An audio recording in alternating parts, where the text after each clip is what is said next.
अगली सुबह जैसे ही गांव वालों ने अपने अपने घरों के बाहर कदम रखा, पूरा गांव सन्न रह गया।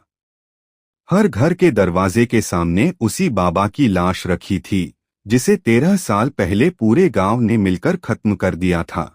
लाश बिल्कुल वैसी ही थी, ना सड़ी ना बदली, जैसी उसकी मौत के दिन थी। गांव में कोहराम मच गया।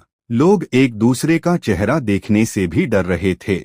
हर जुबान पर बस एक ही सवाल था, जो मर चुका है वो वापस कैसे आ सकता है।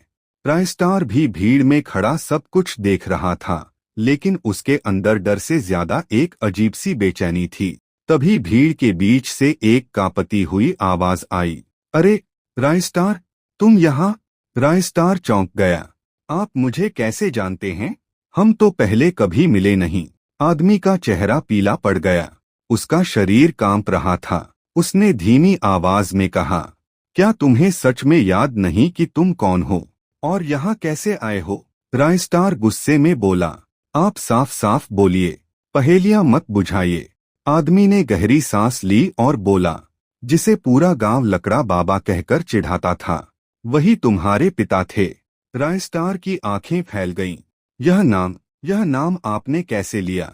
आदमी बोला, लकड़ा बाबा, उनकी पत्नी प्रतिभा और उनका एक बेटा। वह बेटा तुम थे, रायस्टार। रायस्टार को लगा जैसे जमीन उसके पैरों के नीचे से खिसक गई हो। नहीं, यह झूठ है। मेरी माँ कहती है कि मेरे पिता की मौत एक एक्सीडेंट में हुई थी। यह सुनते ही आदमी लगभग चिल्ला पड़ा। तो फिर यह बताओ, तुम्हारी माँ जिंदा है? रायस्टार कुछ बोल नहीं पाया। आदमी ने कांपते हुए कहा, तुम्हारी माँ को तो 8 साल पहले इसी गांव के कुएं के पास दफनाया गया था। रायस्टार का सिर घूमने लगा। वह बिना कुछ बोले भागता हुआ अपने घर पहुंचा, लेकिन जैसे ही उसने दरवाजा खोला, उसकी सांस अटक गई। घर के अंदर उसकी माँ पीठ किए बैठी थी। धीरे धीरे उसने मुड़कर देखा और उसकी आंखें पूरी तरह काली थीं।